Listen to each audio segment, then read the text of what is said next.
Hello, everyone. Welcome back to, we should probably give a name, the weekly Parsha in the Fines dining room.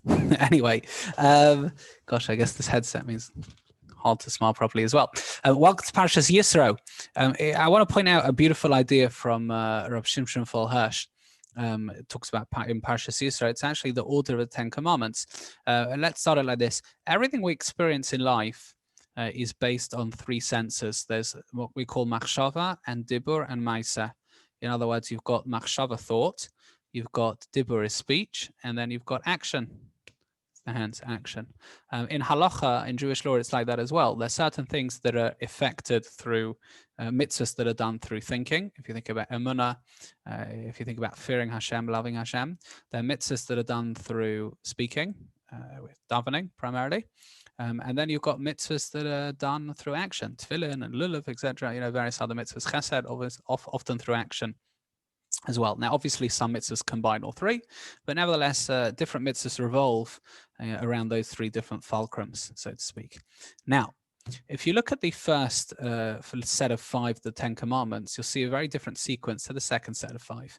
Now, we know that there's a concept of two tablets, and it's not just one set of 10 commandments, it's two tablets. The right is the Bein Adon L'Makom tablets, and there's mitzvahs between you and God, and the left is Bein Adon L'Chavero, interpersonal mitzvahs. Let's look at the sequence. Let's go. The first mitzvah is I'm Hashem, your God. That's clearly a mitzvah in the mind, emunah, thought. And then you've got don't have any other gods, don't believe in any other gods. That's thought as well. Then you've got don't take God's name in vain. So now we've got speech. Don't swear by Hashem's name. So we've got thought, speech. After that we have, I'm listening, Zachar is Yom HaShabbos Kodsha, which means mentioning Shabbos. It means Kiddush. The second command says Shamar, but we're mentioning Kiddush. So that's another speech. Thought, speech, and then action, honoring your parents. So we've got thought to speech to action. When it comes to the second set of the Ten Commandments, you'll see the order is reversed. Right, first we have don't murder. It's an action. Do not, lo sirzach, lo sinaf, don't commit adultery. Lo signov, don't kidnap. Then we've got lo sanabrech ed shakar, which means do not false witness, hiring false witness. That's speech. So you've got action, speech. Then the last one is don't be jealous. So that's thoughts. It was interesting. On the first set of the commandments, you go from thought to speech to action. On the second set, you go from action to speech to thought.